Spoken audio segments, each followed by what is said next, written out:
کله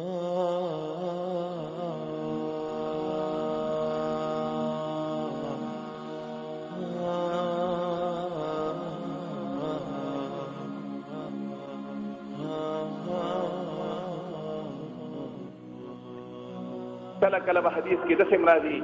رسول الله به چې په لارې تېرېدلو د شپې به خپلو صحابو ته به یې غوږ کېښودو د صحابو به قرآن لوستلو او محمد رسول الله له به خوند ورکو رسول الله به ورته ودرېدو حدیث کې راځي بخاري کې روایت راځي نبي علیه الصلاة وسلام یو شپه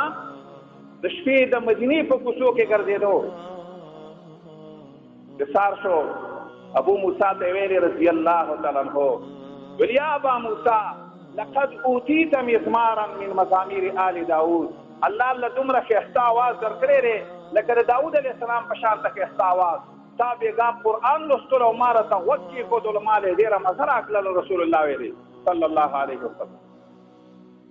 هغه ویل د الله رسوله ما ته دا څه پته وه چې ته ګونې زما قرآن ته غوږ دی که ما ته دا پته لګېدلې وی چې ته زما قرآن ته غوږ دی لقد حبرته لکه تحبیرا ما به نورم مزه ورکړې وی خو تا ما ته دا معلومات نن که ته قرآن اورې یا د قرآن تلاوت کې ته او ته د قرآن په خوند نه پوهېږې یا یې ته د بل چا نه اورې او تا باندې قرآن ته اثر نه کوي خپل ځان ته لږ سوچ وکړه چې دا ولې دا د الله کتاب په تا اثر نه کوي ولې ستا ته خوند نه درکوي ولې دله مزه نه درکوي شیخ الاسلام ابن تیمیه وایي ناشنا خبره کوي وایي اذا رأیت نفسک چې خپل ځان کله ته ویني چې لا تجد حلاوة الاعمال الصالحه حلاوة الاعمال الصالحه چې د نیکو اعمالو په مزه ته کله نه پوهېږي نو فتهمو ځان ته لږ وګوره چې ځان بدنام کړه چې څه نقصان خو در پکې دی کله چې ته نیک عمل تاله خوند نه درکوي او تاله مزه نه درکوي ځان ته بدنام وګڼه ځان چې ته مجرم یې تا کې څه غلطي ده ځکه تاله نیک عمل خوند نه درکوي ولې ځکه ان الرب الشکور الله خو شاکر دی او د الله شکر دا د الله شکر سره چې الله انسان ته د هر عمل بدله ورکوي په دنیا کې ورکوي او په آخرت کې ورکوي او په دنیا کې د نیک عمل بدله سره خوند دی د نیک عمل خو چې تاله نه درکوي نیک عمل خوند ځان ته سوچ وکړه څه به درته کېږي ځکه الله نیک عمل خوند نه درکوي دا مرض څومره چې ګناهونه ډېر شي شیخ الاسلام ابن قیم وی رحمه الله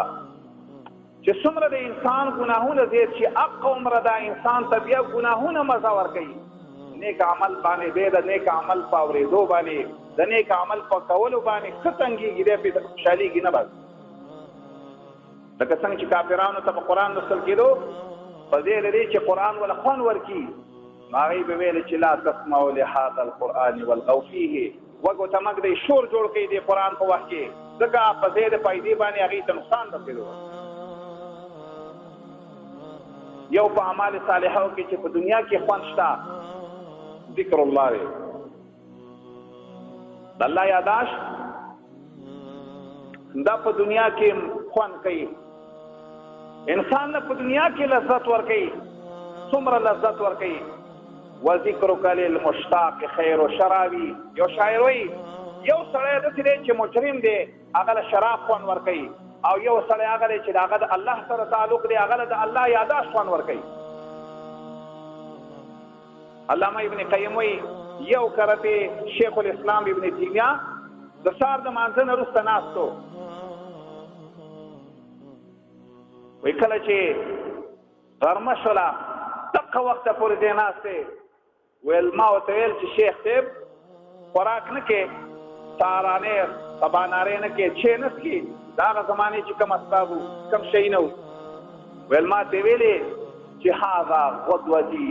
زما سبانارې د الله یاداشت دی دا چې زه الله یاد نه کړم زما بدن ته نقصان رسېږي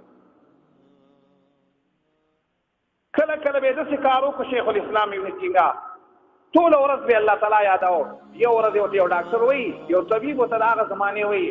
ستا بیماري د دې د وجې نه پیدا شوې ده چې ته د الله ذکر ډېر زیات کې نو که لږ د الله ذکر لږ کم کړي نو هغه ورته ویلې تا ته پته شته زما علاج بغیر د ذکر الله نه بله طریقه نشته. نن زما او تعالی کم ذکر مزه راکوي، ما او تعالی د دنیا مزه ډېره دا خو خبرې ډېر خوند ناکوي. ولې زما او ستا د دنیا مینه دومره په زړه کې ننوتې ده، دا سوچ دی چې څومره دې وګټلي، څه دې وکړپې او څه به کې او څه کاروبار دی، دقه باس دی. ولې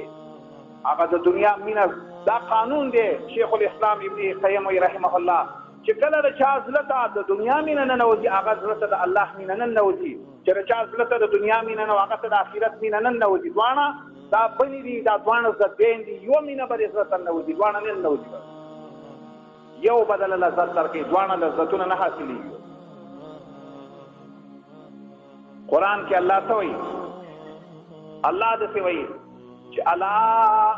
بذکر الله تطمئن القلوب. الله وایي ما او تا ته وایي الا د انسان ریشه یو خبره درته کومه، خبره دا ده چې الا بذکر الله صرف د الله په یاداشت باندې تطمئن القلوب د انسان د زړه خوشحالېږي په دې باندې. اوس الله خو داسې وایي چې الله وایي زما په یاداشت باندې زما په ذکر باندې د انسان زړه خوشحالېږي، او نن چې زما او ستا زړه نه خوشحالېږي څه به یي پکې زما او ستا په بدن کې. سلفو کې داسې سلف هم تېر شوي دي چې هغې د الله په یاداشت د وجې نه هر مشکل چې ورته راوړاندې شوی دی په هغې نه دي پوه شوي. ولې د الله یاداشت کې داسې ننوتي وو، داسې مستغرق شوي وو. یو په هغه اعمالو کې چې انسان له په دنیا کې مزه او لذت ورکوي او انسان یې د دنیا کې په لذت او په خوند باندې پوهېږي، قیام اللیل دی، د شپې ودرېدل دي. بس د شپې تهجد دا دومره یو خوند انسان له ورکوي، داسې یو مزه انسان له ورکوي چې د دې مزه د دنیا د هر شي نه ډېره زیاته ده. رسول الله فرمایي صلی الله علیه وسلم کله چې د انسان د شپې وده شي شیطان ورته یو 3 غوټې دی چټه دې ځای کې خپل تارونه ورڅوي، یو 3 غوټې ورته واچوي او دمې دایي ورته وایي چې علیک لیل طویل وده شه یاره لا اوږده شپه ده. چې کله ځنې انسان رئیس شي او د شیطان د دې دم په خلاف باندې راپاڅېږي او الله یاد کړي یو غوټه کولاو شي، چې دې بیا اودس کله وکړي بله غوټه کولاو شي، او کله چې په مانځه باندې ودرېږي بله غوټه هم کولاو شي. محمد رسول الله وایي دې ذکر د الله ونه دومره مزه ورکړي چې سهار کله دی راپاڅېږي فاصبح دا سړی خوشحالی او که نشاط وي تازه وي دې زړه کې یو خوشحالي وي، داسې خوشحالي چې دی د دې خوشحالۍ په وجه هم نه پوهېږي چې دا خوشحالي د څه د وجې نه راته راغلې. ټوله ورځ یې طبیعت خوشحالی، نبي علیه السلام وایي طیب النفس، زړه ډېر خوشحالی چې څه کار کوي د زړه په کولاوالي باندې کوي. او محمد رسول الله داسې ویلي دي ځینې انسانان اگر که ځان ته مسلمانان وایي، اگر که ځان ته مؤمنان وایي، ځینې مؤمنان داسې هم شته چې هغه د شپې وده شي او د سهاره پورې دی نه پاڅېږي، تهجدو ته نه پاڅېږي چې بعد شیطانو فی اذنیه شیطان ورله په دې غوږونو کې اودس مات کړی. محمد رسول الله وایي چې کله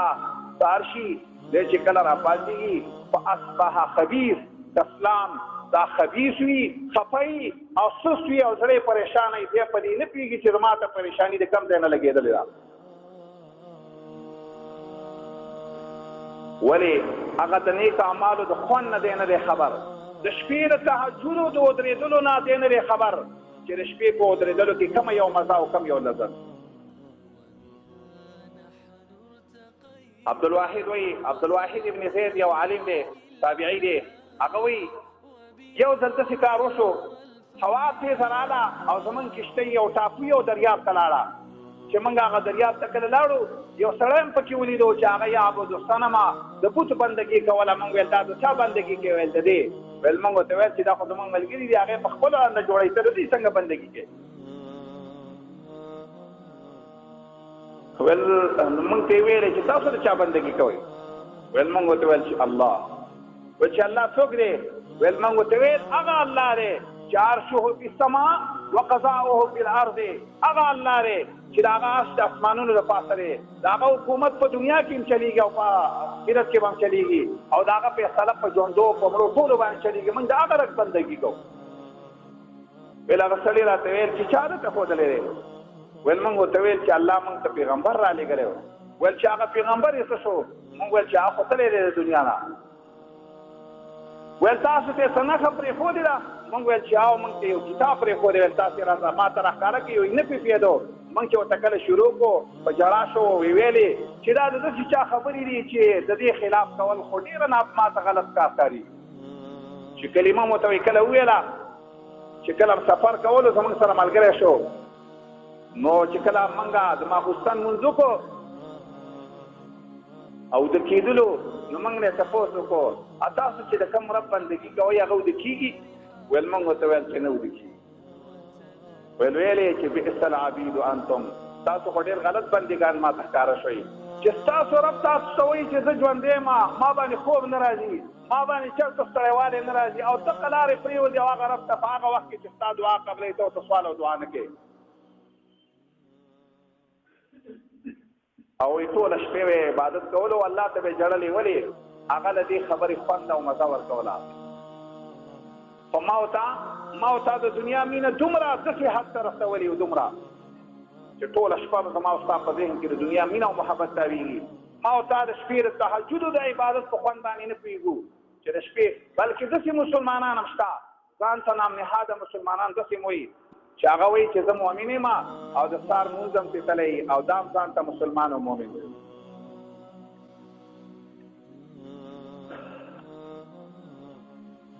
یو عالم فرمایي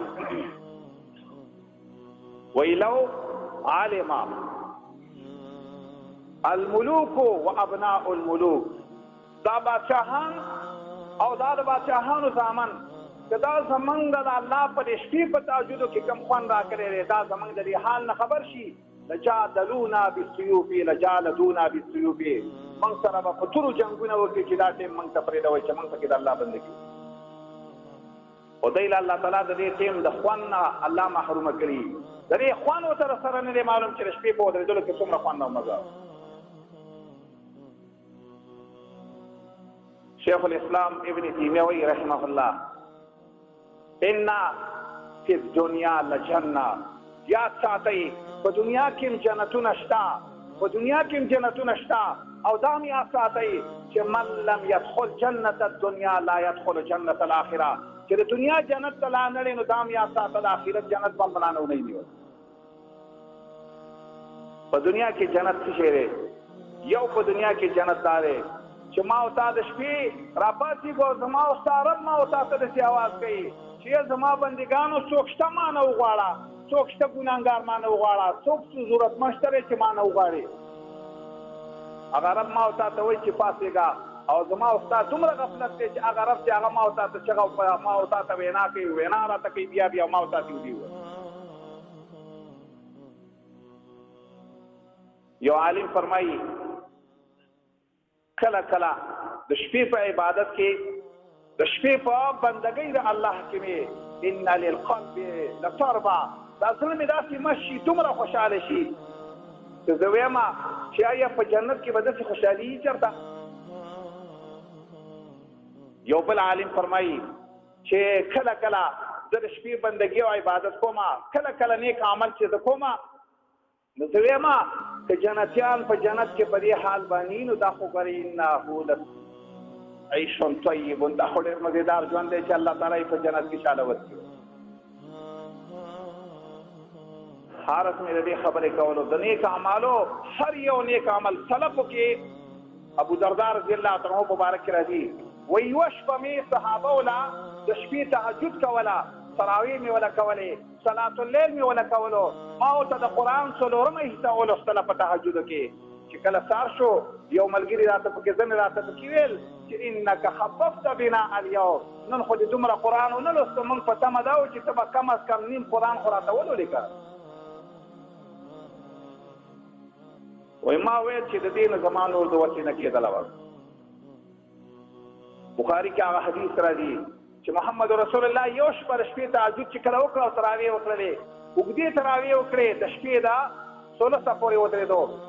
خلک چې خبر شو چې محمد رسول الله د شپې خوند یې دومره کولو چې سبا شپه دا جومات نیم ډک شوی او د نیم نه زیات ډک شوی و نبي علیه السلام تر نیمې شپې پورې تهجد وکړه او درېیمه شپه باندې حدیث کې راځي چې محمد رسول الله تر نږدې وه چې هغه صحابي وي چې زموږ نه چربانګې په وخت شوی وی دومره پورې نبي علیه السلام ناوخته پورې دا صلات الليل کا او مزه وی ډیره کوله موږ چې په څلورمه شپه باندې رالو نو موږ ویل چې نن به بیا محمد رسول الله تهجد ته راوځي خو نبي علیه السلام راونه ویل ولې حدیث کې راځي نبی علیه السلام ویل زه ویرېدم هسې نه چې د باندې فرض نه شي او بیا به وروسته داسې ناراستان راځي چې هغه به فرض مونځ نه کوي نو پاتې شله د شپې تهجد او صلات الليل